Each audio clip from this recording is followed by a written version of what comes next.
Hello, good morning. രാവിലെ തന്നെ മുറ്റത്ത് ഇറങ്ങി കുറേ നേരമായി. സുജിഷേട്ടൻ പോയിട്ടോ. ഇന്ന് ഹർത്താലാണ്, എന്നാലും അവർക്ക് പണിയുണ്ട് കേട്ടോ. എന്ന് വെച്ചാൽ വാഴക്കൊലേൻ്റെയൊക്കെ പണിയല്ലേ, പച്ചക്കറി വണ്ടിയൊക്കെ വിടുമല്ലോ, അത് കാരണം അവർക്ക് പണിയുണ്ട്. അപ്പം ഞാൻ എന്താക്കി, ഇങ്ങനെ നോക്കിക്കുക, മുറ്റം പോലും അടിക്കാൻ പറ്റാത്ത അവസ്ഥ. എത്ര ദിവസമായി ഇന്ന് മുറ്റമൊക്കെ അടിച്ച് വാരിയിട്ടിട്ട്, നല്ല മഴയും പായൽ കാരണം തെന്നി തെറിച്ച് കിടക്കുന്നുണ്ട് മുറ്റമൊക്കെ. അപ്പം ഞാൻ എന്താക്കി, പിന്നെ കോട്ടും കാര്യങ്ങളൊക്കെ ഉണ്ടായിരുന്നു അവിടെ എടുത്ത് വെച്ചിട്ട് ഞാൻ അതെല്ലാം എടുത്ത് മടക്കി വെച്ച്. പിന്നെ വന്ന് ഞാൻ ഒറ്റയ്ക്കല്ലേ ഉള്ളൂ, 2 ഗോതമ്പിൻ്റെ ദോശ ഉണ്ടാക്കി കേട്ടോ. രണ്ടെണ്ണം ഉണ്ടാക്കിയിട്ടുള്ളൂ, അരിയൊന്നും വെള്ളത്തിലിട്ടിട്ടില്ല. പിന്നെ രാവിലെ എനിക്ക് മാത്രം മതിയായിരുന്നു. അപ്പം ഞാൻ എന്താക്കി, ഗോതമ്പത്തിൻ്റെ ദോശ ഉണ്ടാക്കിന്. അത് തീരെ കണ്ടുകൂടാത്ത സാധനം, എന്നാലും ഉണ്ടാക്കി. വേറെ വിശക്കുന്നുണ്ട്, രാവിലെ ചോറുണ്ണാൻ പറ്റൂലല്ലോ. അപ്പം ഞാൻ എന്താക്കി, 2 ദോശ ഉണ്ടാക്കി. അതിനകത്ത് കുറച്ച് നെയ്യെല്ലാം ആക്കി കേട്ടോ. അതുകൊണ്ട് അങ്ങ് ഇറങ്ങിപ്പോയി. കുറച്ചൊരു അരക്കപ്പ് ചായയും ആക്കി വെച്ച് അതങ്ങ് തിന്ന് കേട്ടോ ഒറ്റയ്ക്ക്. മോനുണ്ട് കേട്ടോ, മോൻ ഇവിടെ ഇല്ല, അമ്മേൻ്റെ അടുത്താണ് ഉള്ളത്. അവൻ ഉച്ചയ്ക്ക് ചോറ് കഴിക്കാനേ വരുള്ളൂ. അവൻ 2 ദിവസം കഴിഞ്ഞിട്ട് എറണാകുളത്തോട്ട് പോവുകയും ചെയ്യും. അപ്പം എന്തായാലും ഇന്ന് അച്ഛനും മോനും ഉണ്ട് ചോറ് കഴിക്കാൻ, ഹർത്താലും. ഞാനും സുജീഷേട്ടനാണെങ്കിൽ ഉണക്കമീനും ഒക്കെ മതി. പാവം, അവന് വന്നതല്ലേ, 2-3 ദിവസമായിട്ടുള്ളൂ വന്നിട്ട്. നമ്മൾ മര്യാദക്ക് ഭക്ഷണം കൊടുത്തില്ലെങ്കിൽ. അപ്പം ഞാനിങ്ങനെ വിചാരിച്ച് തലേദിവസം ചിക്കനോ എന്തെങ്കിലും മേടിച്ച് വെച്ചാൽ മതിയായിരുന്നു എന്നൊക്കെ ഞാൻ വിചാരിച്ചു. അന്ന് സുജീഷേട്ടൻ മേടിക്കാമെന്നൊക്കെ പറഞ്ഞിട്ടുണ്ടായിരുന്നു. പിന്നെ പാതിരാത്രിയായി വരുമ്പോൾ, അത് കാരണം മേടിച്ചില്ല. പിന്നെ എന്ത് ചെയ്യും, പിറ്റേ ദിവസം ഹർത്താലും. 2 ദിവസം അടുപ്പിച്ച് അങ്ങനെ ഉണ്ടായല്ലോ. ഒരു ദിവസം പിന്നെ കടയൊക്കെ ഉണ്ടായിരുന്നു. പിന്നെ ഞാൻ എന്തൊക്കെ ചായ കുടിച്ച് പാത്രം എല്ലാം അങ്ങ് കഴുകി വെച്ച് വൃത്തിയാക്കി. അവിടെയെല്ലാം വൃത്തിയാക്കി കേട്ടോ. എന്ത് ചെയ്യും കറി വെക്കാൻ എന്നൊക്കെ ഇങ്ങനെ ചിന്തിച്ച്. കറി വെക്കാനെന്ന് വെച്ചാൽ പരിപ്പ്, ഉള്ളി, തക്കാളി ഇങ്ങനത്തെ സാധനങ്ങളൊക്കെ ഉണ്ട്. വേറെ ഒന്നുമില്ല. അപ്പം ഞാൻ എന്തൊക്കെ പാത്രമെല്ലാം കഴുകി അവിടെയെല്ലാം വൃത്തിയാക്കിയിട്ട് അത് കഴിഞ്ഞ് ചോറിന് വെള്ളം വെച്ചിട്ടോ. ചോറിന് വെള്ളം വെച്ച് എന്തായാലും ചോറ് വെച്ച് വെക്കാം. അല്ലെങ്കിൽ പച്ചക്കറി ഇതൊക്കെ ഇട്ട്, ഉള്ളി ഉരുളക്കിഴങ്ങൊക്കെ ഇട്ട്, സാമ്പാർ കഷ്ണമല്ല, ഉള്ളി ഉരുളക്കിഴങ്ങ് തക്കാളി ഇങ്ങനത്തെ സാധനങ്ങളൊക്കെ ഉണ്ടായത് കേട്ടോ. അപ്പം ഞാൻ വിചാരിച്ചു അതൊക്കെ ഇട്ടൊരു സാമ്പാറും വെക്കാം, ഉണക്കമീൻ എന്തെങ്കിലും ആക്കാം, അവന് എന്തെങ്കിലും 2 മുട്ട ആക്കി കൊടുക്കാമെന്നൊക്കെ വിചാരിച്ചു കേട്ടോ. അപ്പം എന്താക്കി, അങ്ങനെ ഞാൻ ചോറിന് വെള്ളം തിളച്ച് അരിയിട്ട് കഴിഞ്ഞ് ചോറ് അവിടെ കിടന്ന് വേകട്ടെ എന്ന് വിചാരിച്ച് അരിയിട്ട് കഴിഞ്ഞപ്പം ഞാൻ നോക്കുമ്പോൾ സുജീഷേട്ടൻ വന്നു കേട്ടോ. അപ്പം പിന്നെ ഞാൻ വിചാരിച്ച് വരില്ലായിരിക്കുന്നു. അപ്പം ഞാൻ നോക്കുമ്പോൾ ചിക്കനും മേടിച്ചിട്ടാണ് വന്നത്. അപ്പം ഇത് കൊണ്ടുതരാൻ വേണ്ടിയിട്ട് വന്നതാണ്.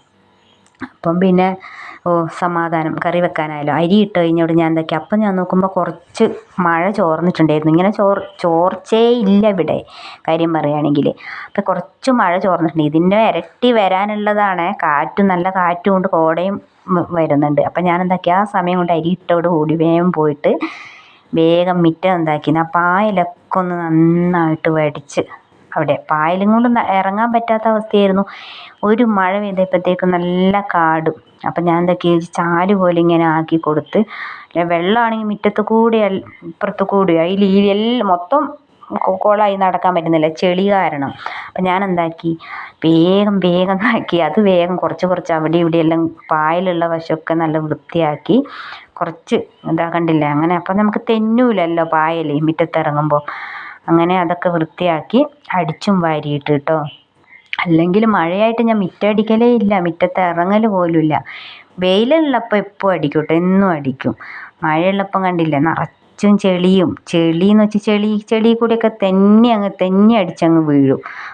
ഒരു ദിവസം ഞാൻ തെന്നി അങ്ങ് പോയതാ. എന്തോ ഭാഗ്യത്തിന് വീണിട്ടുണ്ടെങ്കിൽ കയ്യോ കാലോ ഒടിയോ, അതേപോലെ ആയതാ. പിന്നെ ഞാൻ എന്താക്കി, മുറ്റം വേഗം വൃത്തിയാക്കി. പിന്നെ വരും മഴയായിരുന്നു കേട്ടോ. എന്തോ ഭാഗ്യത്തിന് മുറ്റടിക്കാനുള്ള മഴ ചോർന്നതാന്ന് തോന്നുന്നു. എന്നിട്ട് ഞാൻ എന്താക്കി, വേഗം വന്ന് ചിക്കൻ കൊണ്ടുവന്നു. സുജീഷേട്ടൻ പോയും ചെയ്തു കേട്ടോ, ചിക്കൻ തന്നോടും പോയി. പിന്നെ ഞാൻ എന്താക്കി, ഉച്ചയ്ക്ക് ചോറുണ്ണാൻ വരും, കറി വേഗം വെച്ച് വെക്കണം എന്ന് പറഞ്ഞു കേട്ടോ. ഇല്ലെങ്കിൽ ഞാൻ വിചാരിച്ച് വേഗം മുറ്റമൊക്കെ നന്നാക്കിയതല്ലേ, വേഗം ഒന്ന് പോയി കുളിച്ചിട്ട് വരാമെന്ന് വിചാരിച്ചു കേട്ടോ. പിന്നെ ഉച്ചയ്ക്ക് ഞാൻ ചോറുണ്ണാൻ വരും എന്ന് പറഞ്ഞു. അപ്പം ഞാനും വിചാരിച്ചു കുഞ്ഞും വരുമല്ലോ, മോനും വരുമല്ലോ ചോറ് കഴിക്കാൻ. അപ്പോഴത്തേക്ക് ഞാൻ എന്തൊക്കെ, എന്നാൽ പിന്നെ വേഗം കറി വെച്ച് വെക്കാമെന്ന് വിചാരിച്ച് വേഗം ചോറ് അപ്പോഴത്തേക്ക് നല്ല തിളച്ചിട്ടുണ്ടായിരുന്നു കേട്ടോ. വേഗം റൈസ് കുക്കറിലോട്ട് ഇറക്കി വെച്ച് പിന്നെ വേഗം ചിക്കനൊക്കെ കഴുകി ഞാൻ വേഗം ഓട്ടപാത്രത്തിലിട്ട് വെച്ച് വേഗം വെള്ളം ചോരുവാണെങ്കിൽ വേഗം നന്നായിട്ട് മുളകൊക്കെ പുരട്ടി വെക്കാമല്ലോ, അത് വിചാരിച്ചു. പിന്നെ അവന് മാത്രം മതിയായിരുന്നു വറുത്തത്. അപ്പം ഞാൻ എന്താക്കി, അവന് മാത്രം കുറച്ച് വറക്കാനും വെച്ച് ബാക്കി കറി വെക്കാനുള്ളത് പുരട്ടിയും വെച്ചിട്ടോ.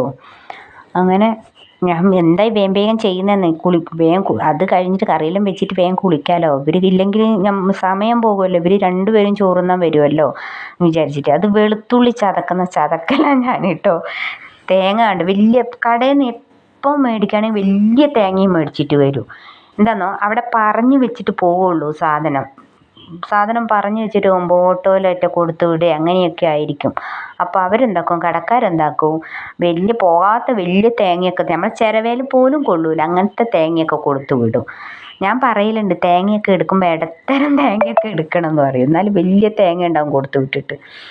എന്നിട്ട് ഞാൻ വേഗം ഉള്ളിയും കാര്യങ്ങളൊക്കെ നന്നാക്കി വെച്ച് പിന്നെ വേഗം എന്താക്കി മസാല പൊടികളൊക്കെ ഇട്ട് വറുത്ത് വേഗം എന്താക്കി കറി വെച്ച്. ഇവിടെ ചിക്കനിൽ തക്കാളി ഇടുന്ന ഇഷ്ടമല്ല കേട്ടോ. അപ്പം ഞാൻ എന്താക്കുന്നോ, എനിക്കും അമ്മൂനെയും കുഴപ്പമില്ല കേട്ടോ, അവൾക്കും എനിക്കും കുഴപ്പമില്ല. ഇവിടെ സുജീഷേട്ടന് ഇഷ്ടമല്ല തക്കാളി ഇടുന്നത്. അപ്പം ഞാൻ തക്കാളി ഒന്നെടുത്തിട്ട് നല്ല ഇടും, നല്ല അതിനകത്ത് അരച്ചിട്ട് ഇടും. അപ്പം അതിൻ്റെ തോലൊന്നും കാണൂലല്ലോ, തക്കാളി ഇട്ടതേ കാണൂലല്ലോ. അങ്ങനെ ആക്കിയിട്ട് കറി അടുപ്പത്ത് വെച്ച് കേട്ടോ. അത് കഴിഞ്ഞിട്ട് ഞാൻ കുറച്ച് പച്ചക്കായ ഉണ്ടായിരുന്നു, തോരനും വെക്കാം എന്ന് വിചാരിച്ചിട്ട് പയറോ കാബേജോ അങ്ങനത്തെ ഒന്നുമില്ല. അപ്പം കുറച്ച് പച്ചക്കായ ഉണ്ടായിരുന്നു. അപ്പം ഞാൻ അതിന് മൂക്കാത്ത കായ എടുത്തിട്ട് വേഗം തോല് ചെത്തിയിട്ട് അവിടെ വെച്ച്. എന്നിട്ട് ഞാൻ അപ്പോഴത്തേക്ക് കറിയുമായി കേട്ടോ. കറിയായി. പിന്നെ ഞാൻ വറക്കാനുള്ളത് വേഗം ചട്ടി അടുപ്പിൽ വെച്ച് വേഗം വറക്കാനുള്ളതും കൂടി അങ്ങ് ഇട്ട് കേട്ടോ. വേഗം വറുത്തും കൂടി എടുത്ത് വെച്ച് കഴിഞ്ഞിട്ടുണ്ടെങ്കിൽ ഇപ്പം ചോറുണ്ണാൻ വന്നാൽ പിന്നെ കുഴപ്പമില്ലല്ലോ. ചോറുണ്ണാൻ വന്നാൽ പിന്നെ റൈസ് കുക്കറിലാണ് ചോറ് ഉള്ളത് കേട്ടോ. എന്നാലും അത് വേഗം അടുപ്പിലോട്ട് കയറ്റി വെച്ചിട്ട് അപ്പോഴേ എനിക്കൊരു ഓർമ്മ വന്നതോ കറികളെല്ലാം ആയല്ലോ, ചോറ് എപ്പോഴും അതിൻ്റെ അകത്താണല്ലോ എന്ന്. പിന്നെ ഞാൻ എന്താക്കിയെന്നോ, കുറച്ച് കഞ്ഞിവെള്ളം എടുത്ത് ചെറിയൊരു കറ പോലെ ഉണ്ടായി, കുറച്ച് മൂത്ത് പോയി കായ് കേട്ടോ. എന്നിട്ട് കറ പോലെ ഉണ്ടായിരുന്നു. അപ്പം ഞാൻ കുറച്ച് കഞ്ഞിവെള്ളം എടുത്ത് കുറച്ച് പച്ചവെള്ളം കൂടി കൂട്ടിയിട്ട് നല്ല വന്നിട്ട് കായ് അരിഞ്ഞ് ഉപ്പേരി വെക്കാൻ വേണ്ടി. പിന്നെ കുഞ്ഞൂട്ടൻ വീട്ടിൽ നിന്ന് വന്നിട്ടോ, അമ്മ മത്തനും പച്ചമുളകും കൊടുത്തു വിട്ടിട്ടുണ്ടായിരുന്നു കുറച്ച്. അപ്പം മത്തനും അവിടെ നമ്മളെ വീട്ടിലുണ്ടായതാ കേട്ടോ, എൻ്റെ വീട്ടിലുണ്ടായതാ. അപ്പം ഞാൻ മുളക് കുറച്ചെടുത്തിട്ട് ഞാൻ അതിൻ്റെ മട്ടെല്ലാം പറിച്ച് കളഞ്ഞിട്ട് കഴുകി ഊരാൻ വെച്ച്. എന്നാൽ പിന്നെ അതെടുത്ത് മൂടി ഫ്രിഡ്ജിനകത്ത് വെച്ചാൽ കേടൊന്നും ആവില്ല മുളക്. എന്നിട്ട് ഞാൻ പോയി കുളിച്ച് പിന്നെ കുറച്ച് കഴിഞ്ഞത്തേക്കും ഞാൻ ഒറ്റയ്ക്ക് ഇരുന്ന് ചോറ് കഴിച്ച്. കുഞ്ഞൂട്ടൻ വന്ന് ചോറും കഴിച്ച് പോയിട്ടോ. ഞാൻ ഒറ്റയ്ക്ക് ഇരുന്ന് ഇച്ചിരി ഉപ്പേരിയും കറിയെടുത്ത് ചോറ് നിന്ന്. സുജീഷേട്ടൻ ചോറുണ്ണാൻ വന്നിട്ടില്ല കേട്ടോ. ഇത്രയേ ഉള്ളൂ വീഡിയോ ഇഷ്ടപ്പെട്ടെങ്കിൽ ലൈക്ക് ചെയ്യുക, കമൻറ്റ് ചെയ്യുക, സബ്സ്ക്രൈബ് ചെയ്യുക. ഓക്കേ.